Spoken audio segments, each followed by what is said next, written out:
जय हिंद। इस वीडियो में हम जानेंगे क्लास 9th के फिजिक्स के बारे में। जी हाँ, उसके हर एक चैप्टर वाइज हम चलेंगे और हर एक चैप्टर के टॉपिक वाइज आपको वीडियो बना दिए जाएंगे। जी हाँ, आपको यूट्यूब पर अपलोड कर दिए जाएंगे इसके वीडियो। तो आइए हम इसमें सबसे पहले हम जानेंगे पहले चैप्टर जो कि यूनिट चैप्टर। हम यूनिट चैप्टर के बारे में हम डिटेल जानेंगे, इसके क्या है डिटेल, इसके बारे में हम समझेंगे। इससे पहले आप सभी को हमारी तरफ से आप सभी को दुर्गा पूजा की ढेर सारी शुभकामनाएं। आप अच्छे से आनंद लेते होंगे। आइए हम इसमें जान लेते हैं इसी आनंद के साथ कि यूनिट चैप्टर में क्या है डिटेल और इसके बारे में हम समझेंगे। जी हाँ, तो आपको जितने भी इसमें बताए जाएंगे आपको बिल्कुल बेसिक से बताए जाएंगे, बिल्कुल जीरो लेवल से। और आप ये क्लास में पढ़े 9th में या इसके अलावा जो भी क्लास में पढ़े उन सारे क्लासों में आपको यही इसी तरह से आपको मतलब डिफाइन किए जाएंगे। और जब भी आप इससे अगले क्लास जाएंगे तो थोड़ा थोड़ा आपसे उसमें क्या करें, बेसिक बढ़ाते जाएंगे। जी हाँ, बट ये सारे जो होंगे आपको इस तरह से कोई दिक्कत की प्रॉब्लम नहीं होगी, बस थोड़ा सा आपको आगे क्लास में करना पड़ेगा। यदि आप इस तरह से क्लास अच्छे से वीडियो का आप वो सारे देख लेंगे तो फिर। जी हाँ, तो आइए क्या है इसके बारे में डिटेल चलते हैं, मात्रक इसके बारे में चलते हैं। जी हाँ, देखिए मात्रक की डिफिनेशन की बात करें हम तो मापन के मानक को ही मात्रक कहते हैं। जी हाँ, मापन के मानक को क्या कहते हैं, मात्रक कहते हैं। तो मात्रक आप समझ गए हैं कि किससे कहते हैं, उसे इंग्लिश में मात्रक को कहते हैं यूनिट। और मात्रक की डिफिनेशन की बात करें हम तो मापन के मानक को क्या कहते हैं, मात्रक कहते हैं। देखिए मात्रक चैप्टर हमको पढ़ने से पहले सबसे पहले ये चीज़ जानना जरूरी है कि हम के भौतिक राशि किसे कहते हैं। तो मात्रक के पहले हम ये जानेंगे कि भौतिक राशि किसे कहते हैं। तो भौतिक राशि के बारे में हम पहले जान लेंगे। जी हाँ, तो देखिए भौतिक राशि किसे कहते हैं इसके पहले हम समझ लेते हैं। इसके बाद मात्रक के जो डिटेल होते हैं इसके बारे में हम सारे डिटेल चलेंगे। जी हाँ, देखिए मात्रक के जो है ये भौतिक राशि की बात करें हम तो भौतिक राशि को यह पदार्थ की वह भौतिक गुण है जिसका मापन किया जा सकता है तथा उनके माप को संख्या द्वारा प्रदर्शित किया जा सकते हैं, उसी को कहते हैं भौतिक राशि।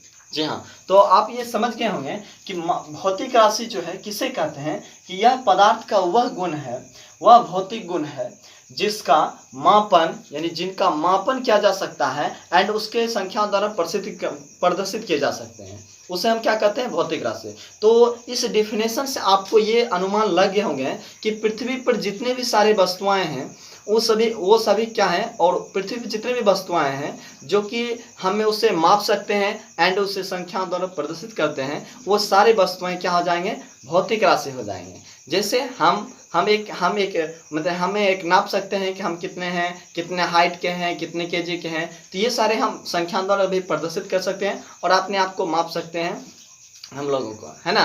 तो हम एक हो गए क्या, भौतिक राशि। आप भी हो गए एक भौतिक राशि। तो पृथ्वी पे इसी तरह से जितने भी हैं वस्तुएं वो सारे क्या हो गए, भौतिक राशि हैं। बट किससे, काल्पनिकता को छोड़कर जितने भी ऐसे सारे वस्तुएं वो सारे क्या हो गए, ये भौतिक राशि हो गए। जी हाँ, काल्पनिकता जिसे बोले तो आप कभी ये सोचे हैं, आप जैसे मन में कुछ सोचते होंगे कि ये चीज़ मतलब ये आप सोचते होंगे कि जब काश में ऐसा होता, ये तो इसे आप थोड़ा ऐसे सोच सकते हैं, काश में प्रधानमंत्री होता। तो ये जो आप सोचें, ये कितने केजी सोचें, कितने मन के सोचें, ये इसे आप संख्या द्वारा प्रदर्शित थोड़ा कर सकते हैं।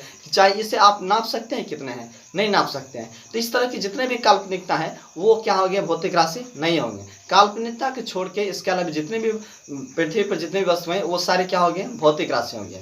जैसे आपको एक एग्जाम्पल देते हैं, सपोर्ट यदि एक बॉयफ्रेंड गर्लफ्रेंड से यदि प्यार करते हैं तो प्यार करने वाले जो हैं कितने की केजी या कितने मन के जो प्यार करें वो थोड़े होते हैं। जो जिससे प्यार कर रहे हैं, प्यार करने वाला और प्यार करने वाला भौतिक राशि है। बट प्यार जो प्यार है वो कितने कर रहे हैं प्यार, वो भौतिक राशि नहीं है। क्योंकि ये थोड़ा कहते हैं कि हम आपसे 5 केजी के प्यार कर रहे हैं, 5 कुंटल की प्यार कर रहे हैं, है ना। तो ये नहीं करते हैं। तो वो हो गए क्या चीज़ें, जो प्यार करते हैं उसको कहते हैं भौतिक राशि, और प्यार करने वाला को कहते हैं भौतिक राशि। बट कितने प्यार कर रहे हैं ये हो गए क्या, भौतिक राशि नहीं हो गए। तो आई होप ये समझ गए होंगे कि भौतिक राशि किसे कहते हैं। ये अनुमान यानी सिंपली से हम मिला जुला के बोल सकते हैं कि भौतिक राशि जो है सिंपली टच मी वाले फीलिंग जो होते हैं वो सारे क्या होंगे, भौतिक राशि। यानी हम जिससे छू सकते हैं, माप सकते हैं, उसे हम संख्या द्वारा प्रदर्शित कर सकते हैं, तो वो सारी वस्तुएं क्या हो जाएंगे, भौतिक राशि हो जाएंगे। जी हाँ, तो एग्जाम्पल में हम बोल दिए बल, आवेग, संवेग, इस तरह से जितने भी हैं ये सारे क्या हो गए, भौतिक राशि हो गए। इसके बाद हम बात करें इसके बाद थोड़े से पॉइंट्स जान लें। ये किसी भी भौतिक राशि को व्यक्त करने के लिए दो राशियों की आवश्यकता होती है। जी हाँ, आप जान भी चुके हैं कि पृथ्वी पर जितने भी वस्तुएं हैं, काल्पनिकता को छोड़ के जितने भी पृथ्वी पर वस्तुएं हैं, सारे के सारे क्या हैं, भौतिक राशि हैं। तो उन भौतिक राशियों को व्यक्त करने के लिए हमें दो चीज़ों की आवश्यकता होती है, दो राशियों की आवश्यकता होती है। वो दो राशियाँ कौन कौन से होते हैं?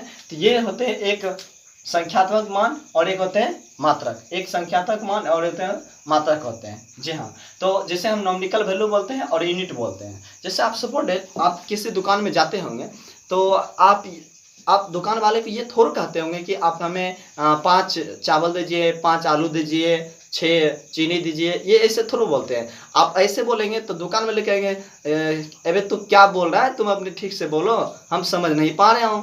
अब ये तो आपके बात वो नहीं समझ पा रहे और वो आपकी बात नहीं समझ पा रहे, इस तरह से प्रॉब्लम हो जाएंगे और आपको इस तरह से पागल घोषित कर देंगे। तो इस तरह से ऐसे नहीं बोला जाता है। आपको यदि सिर्फ एक मतलब आप तो या तो सिर्फ आपसे ना बोल सकते हैं सिर्फ संख्याएं, ना यूनिट बोल सकते हैं। जब भी बोलेंगे तो साथ बोलेंगे। जैसे हम अभी आपको समझाएं कि आप किसी दुकानदार के पास जाएंगे तो ये नहीं कहेंगे कि हमें 5 चीनी दीजिए, 5 आलू दीजिए, 5 चावल दीजिए, ये नहीं बोलेंगे। या तो फिर आप ये भी नहीं बोल सकते हैं कि केजी आलू दीजिए, केजी चावल दीजिए, केजी चीनी दीजिए, है ना, केजी टमाटर दीजिए, ये चीज नहीं बोलेंगे। वो ऐसे बोलेंगे तो यार तू क्या बोला है, तेरे को मैं तेरी बात में समझ नहीं पा रहा हूँ, तो आप ये क्या बोलते जा रहे हो, है ना। ये इस तरह से आपको क्या करें, इग्नोर कर देंगे। तो इग्नोर नहीं करेंगे, इस तरह से आप समझ चुकते हैं कि जब भी हम दुकानदार वाले को ये दोनों मिला के बोलेंगे कि 5 केजी आलू दीजिए, 5 कुंटल चावल दीजिए, तो फिर वो बस आपको क्या करेंगे, वो चीनी आलू दे देंगे और आपके भाषा ये लैंग्वेज समझ जाएंगे। जी हाँ, कहने का मतलब ये है कि ये एक तरह से ये 10 केजी हो गया। तो 10 केजी सपोज 10 हो गए क्या, संख्यात्मक मान, और ये केजी हो क्या हो गया, मात्रक हो गया। तो किसी भी भौतिक राशि को प्रदर्शित करने के लिए हमें दो चीजों की आवश्यकता होता है, एक संख्यात्मक वैल्यू, एक मात्रक। एक संख्यात्मक वैल्यू, एक मात्रक। जैसे हो गया 10 केजी, है ना। यानी कहने का मतलब है ये हम एक अगर बोले किसी दुकानदार को ये 5 केजी, तो ये केजी हो गया। सिर्फ हम 5 बोलेंगे तो भी नहीं देगा, और केजी बोलेंगे तो भी नहीं देगा, क्योंकि हम लैंग्वेज ही मेरा वो समझ नहीं पाएंगे। तो इससे अनेक एक समझ में आपको आए होंगे कि ये एक दूसरे बिना ये अधूरे है ना। एक दूसरे के बिना क्या हो गया, ये अधूरे हो गए। इसके बिना ये नहीं चल सकते, इसके बिना ये नहीं चल सकते। जब भी होंगे तो ये साथ निभाएंगे, तो ही फिर ये ऐसे मामला ये सॉल्व हो जाएंगे, ये प्रॉब्लम, है ना। चलिए, तो आप समझ गए होंगे कि भौतिक राशि किसे कहते हैं, एंड पृथ्वी पर जितने भी भौतिक राशि है उससे जो है हमें उस भौतिक राशियों को प्रदर्शित करने के लिए हमें दो राशियों की आवश्यकता होती है। कौन कौन से राशियों की आवश्यकता होता है? तो एक होते हैं संख्यात्मक वैल्यू, एक मात्रक। जी हाँ, तो आई होप यहाँ तक समझ गए हैं। चलिए इसके बाद चलते हैं मात्रक एवं मात्रक की पद्धतियां कितने हैं इसके बारे में समझते हैं। जी हाँ, मात्रक की पद्धतियां कितने हैं इसके बारे में हम समझते हैं। देखिए, मात्रक की पद्धति की हम बात करें, हम तो किसी भी भौतिक राशि को मापने के लिए 3 पद्धतियां होती है। कितने पद्धतियां होते हैं? 3 पद्धतियां होते हैं। जी हाँ, तो आइए इसके बारे में हम जान लेते हैं वो तीनों पद्धतियां क्या हैं, इसके बारे में हम डिटेल चलेंगे। ये रही तीनों पद्धतियां, इस तरह से हम नोट कर दिए हैं, इसको अच्छे से हम समझाएंगे। तो आप इसका जरा स्क्रीनशॉट ले लें, क्योंकि हम इसे थोड़े से स्क्रॉल करेंगे। क्योंकि आइए अब इसके बाद हम जानते हैं मात्रक की पद्धतियां क्या हैं। जी हाँ, ये मात्रक की पद्धतियां टोटल 3 होते हैं, और इन तीनों में से क्या होते हैं तीनों, इसके बारे में हम समझ लेते हैं डिटेल्स के क्या है। देखिए, इसके तीनों की बात करें हम तो ये एक होते हैं सीजीएस पद्धति, दूसरे थे एफपीएस पद्धति, एमकेएस पद्धति, ये होते हैं। सीजीएस पद्धति की हम बात करें होते हैं, सी से होते हैं सेंटीमीटर, जी से होते हैं ग्राम, और एस से होते हैं सेकेंड। सेंटीमीटर, ग्राम, सेकेंड। और एफ से होते हैं फुट, पी से होते हैं पाउंड, एस होते हैं सेकेंड।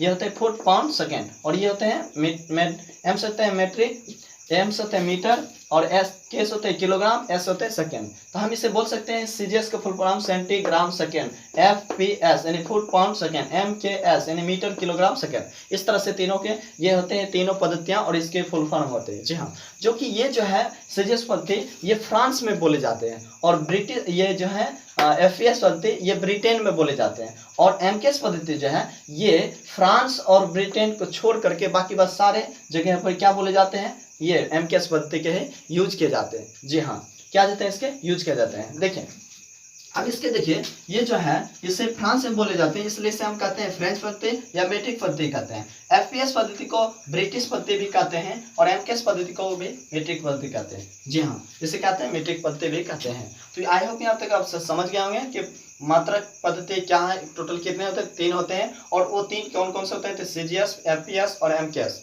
और ये तीनों का फुल फॉर्म आप अच्छे से नोट कर लेंगे, इस तरह से नोट कर दिए गए। और ये एफपीएस सीजीएस पद्धति को फ्रांस में बोले जाते थे, यूज किए जाते थे। और एफपीएस पद्धति को ब्रिटेन में बोले जाते थे। और एमकेएस पद्धति को इन दोनों जगहों को छोड़कर बाकी बात सभी जगह बोले जाते थे। जी हाँ, जिससे कि सीजीएस पद्धति को कहते हैं फ्रेंच पद्धति या मीट्रिक पद्धति, और एफपीएस पद्धति कहते हैं ब्रिटिश पद्धति, और एमकेएस पद्धति कहते हैं मीट्रिक पद्धति। जी हाँ, यहाँ तक आप अच्छे से समझ गए होंगे। तो इसमें एक ये चीज होते थे पहले कि एक्चुअली होते थे कि पहले कि जब हम एक दूसरे देश जाते थे, यानी कि जैसे सपोज दैट हम फ्रांस से ब्रिटेन जाते थे, तब हमें उसे जाने के लिए वहाँ के लैंग्वेजेज जो होते हैं हमको पहले ट्रेनिंग लेने पड़ते थे, 1 महीने 2 महीने इस तरह से ट्रेनिंग लेने पड़ते थे। क्योंकि देखो यदि आप ब्रिटेन के लैंग्वेज कुछ और थे और फ्रांस के लैंग्वेज कुछ और थे, और यदि हम ब्रिटेन से फ्रांस में जाते थे तो वो मेरे भाषा नहीं समझेंगे, तो हम वहाँ पर जाने के बाद क्या होंगे, यदि हमें भूख लग जाएंगे तो हम उससे मांगेंगे खाना तो समझेंगे, और कुछ तो जब तक ये मेरा लैंग्वेज ही नहीं समझ पाएंगे तो वो फिर हम वहाँ घूम कैसे सकेंगे। इसलिए से यहाँ पे हमको एक यानी कि ब्रिटेन से फ्रांस जाने के लिए हमको सबसे पहले क्या करने पड़ते थे, ये ट्रेनिंग लेने पड़ते थे, 1-2 महीने की ट्रेनिंग होते थे, उसको करने थे। उसके बाद तो ये सारे मैटरों को ये सब सोल्व किए, सब एक थिंकिंग किए कि ऐसे मतलब कि हम एक शहर घूमने के लिए एक फ्रांस से ब्रिटेन जाने के लिए हमें 1-2 महीने की ट्रेनिंग 2 महीने 3 महीने की ट्रेनिंग लेने पड़ते हैं। तो क्यों ना ऐसे करें कि सारे जगहों पर जो है एक ही यूनिट का हम यूज करें, जिससे कि हमें ये सारे के मामलाएं जो होते हैं 1-2-3 महीने के जो होते हैं मामला वो फिनिश हो जाएंगे, वो चीज़ की कोई दिक्कत की प्रॉब्लम नहीं है, वो टाइम मेरा ऐसे ही बच जाए। तो ये चीज़ सोचें, सब लोग बैठे फ्रांस के रात 1971 ईस्वी में फ्रांस के राजधानी पेरिस में, सोचे वहाँ पे कि क्यों न सारे इन तीनों मात्रकों की पद्धतियों को सबको इकट्ठा करें, और जो ज़्यादा बोले जाते हैं लैंग्वेज यानी कि इन तीनों में से जो भी पद्धतियों का यूज हो रहे हैं सारी जगह, उसका हम सारे को वही हम सारे पद्धतियाँ जो है वही उसी का यूज करें। जी हाँ, यानी कहने का मतलब तो यूज करें तो जो है ऐसा है। तो जैसे सपोर्ट डेट तो वो ऐसे थिंकिंग किए था, आप बोले किसको यूनिट चलाएं, किसको लेकर चलें, तो ये चले थे 1871 ईस्वी में जो है फ्रांस के राजधानी पेरिस में एक बैठक हुए। उस बैठक में ये मामला को सोल्व किए कि क्यों ना है सारे पद्धतियों को इकट्ठा करके जिस पद्धति मात्रक पद्धति का जो है यूज सारे देशों में किए जा रहे हैं उसी को हम कंपलसरी कर दें, यानी कि उसी में सभी जगह जो है एक तरह से नहीं कंपलसरी बोले तो मतलब ये सभी जगह एक ही पद्धति का यूज हो। तो ऐसे किए तो ये देखा क्या कि ये जो होते हैं एक सीजीएस पद्धति ये जो है 1% बोले जाते थे, और ये 5% बोले जाते थे, और ये 90% बोले जाते थे। तो ऐसे सोचे कि ये मात्रक कम यूज हो रहे हैं, और ये भी मात्रक ये भी पद्धति के यूज कम हो रहे हैं, ये भी पद्धति के यूज हो रहे हैं, सबसे ज्यादा ये हो रहे हैं। तो ऐसा करते हैं इन सभी को मिला करके हम एक ही पद्धति का यूज करेंगे, सारे कंट्री में एक ही पद्धति के यूज करेंगे, जो होंगे वो एमकेएस पद्धति। तो ये जो है 1971 ईस्वी में फ्रांस के राजधानी पेरिस में ये सारे मामलों को सॉल्व किया, और सभी को क्या किए, सभी को मिला दिए, और सबको मिला जुला के एक एमकेएस पद्धति का ही निर्माण किया, जिससे हम अंतर्राष्ट्रीय पद्धति का निर्माण किया था 1971 ईस्वी में। इस बैठक में जो फ्रांस के पेरिस में जो बैठक हुआ था, तो इन सभी मामलों को इस तरह से सॉल्व करके एक अंतर्राष्ट्रीय पद्धति का एक निर्माण किया, जिसे हम सिस्टम ऑफ इंटरनेशनल कहते हैं। जी हाँ, इस तरह से मामला को सॉल्व कर दिए थे। जी हाँ, तो देखिए एसआई पद्धति की अब हम बात करें, हम तो एसआई आप जान चुके हैं कि सिस्टम ऑफ इंटरनेशनल होते हैं। तो इसकी संख्या यदि आपसे पूछे तो ये टोटल हो जाएंगे 9। अब ये 9 कैसे होंगे भाई मेरे, तो देखिए तो आधारी मात्रकों की संख्या पूछेंगे तो ये होते हैं टोटल 7, और मूल मात्रा यानी व्युत्पन्न मात्रा की संख्या पूछते हैं तो ये होते हैं 2, तो ये हो गए 7, और ये 2 इन दोनों को मिलाकर हो जाएंगे 9। यानी एक तरह से हम बात करें हम तो एसआई पद्धति के एसआई मात्रकों की जो संख्या होते हैं टोटल 9 होते हैं, और वो 2 टाइप के होते हैं, एक आधारी मात्रक मूल मात्रक दोनों एक ही होते हैं, एक आधारी मात्रक बोल सकते हैं या मूल मात्रक बोले, और दूसरे होते हैं संपूरक मात्रक या व्युत्पन्न मात्रक, इस तरह से होते हैं। इसके मात्रक संख्या होता है 7, इसके होते हैं संख्या 2, तो ये 7 होते हैं। ये सारे आप इस तरह से नोट कर दिए गए, जो कि लंबाई की मात्रक मीटर, और द्रव्यमान की मात्रक होती है केजी, और समय की मात्रा सेकेंड, तापमान की मात्रा केल्विन, विद्युत धारा के समय एम्पियर, ज्योति तीव्रता कैंडेला, पदार्थ की मात्रा क्या होते हैं, मोल होते हैं। इस तरह से संपूरक मात्रक की बात करें तो इसमें समतल कोण की मात्रक होते हैं रेडियन, और ठोस कोण की मात्रक होते हैं अस्टेरेडियन। जी हाँ, तो ये थे इसके फंडामेंटल, ये यूनिट चैप्टर। तो आई होप यहाँ तक आप अच्छे समझ गए होंगे। आप वीडियो को एक बार दो बार देखें और अच्छे समझें और बिल्कुल इजीली से समझें और ध्यान पूर्वक समझें और आप एक नोटबुक बनाएं। जी हाँ, आप वो नोट करें और आपको इसी तरह से हर एक 9th क्लास के जो होते हैं फिजिक्स चैप्टर 9 या केमिस्ट्री बायोलॉजी, ये सारे बुक के बारे में चलेंगे। तो हम सबसे पहले इस फिजिक्स में चले थे जो कि यूनिट चैप्टर है। तो इस चैप्टर वाइज आपको हर एक चैप्टर में जितने टॉपिक होते हैं टॉपिक वाइज करके आपको वीडियो अपलोड कर दिए जाएंगे यूट्यूब पर। जी हाँ, तो आप एक नोटबुक बना करके उसमें नोट करते चलें और अच्छे से समझे, वीडियो को एक बार दो बार देखें जिससे कि आपको कोई दिक्कत की प्रॉब्लम नहीं हो। कहने का मतलब ये है कि आप इस क्लास में जो पढ़ रहे हैं, इस क्लास में पढ़ने के बाद जो है इसके बाद आपको जो सा भी इसके बाद आगे क्लास जाएं, कंपटीशन करें या आपके जो भी क्षेत्र में जाएं, बट आपको जो साइंस में ये एक यूनिट चैप्टर जो पढ़ेंगे आप इसके आगे, तो वो उसमें भी आप यही सारे पढ़ेंगे, बट है कि इसके थोड़ा सा लेवल बढ़ जाएंगे। जैसे आप इसके आगे जाएंगे तो डायमेंशन सीखेंगे, थोड़ा सा इसके वैल्यू जो होते हैं उसके बारे में जानेंगे, थोड़ा सा इसका वैल्यू बढ़ते चल जाएंगे। जी हाँ, बट ये सारे जो लॉजिक है इसको जीरो लेवल इसी तरह से इसका यूज हो जाता है, यही है कॉन्सेप्ट इसका। जी हाँ, तो यहाँ तक आप समझ गए होंगे। तो इस वीडियो में इतना ही, मिलते हैं नेक्स्ट वीडियो में, तब तक के लिए जय हिंद जय भारत।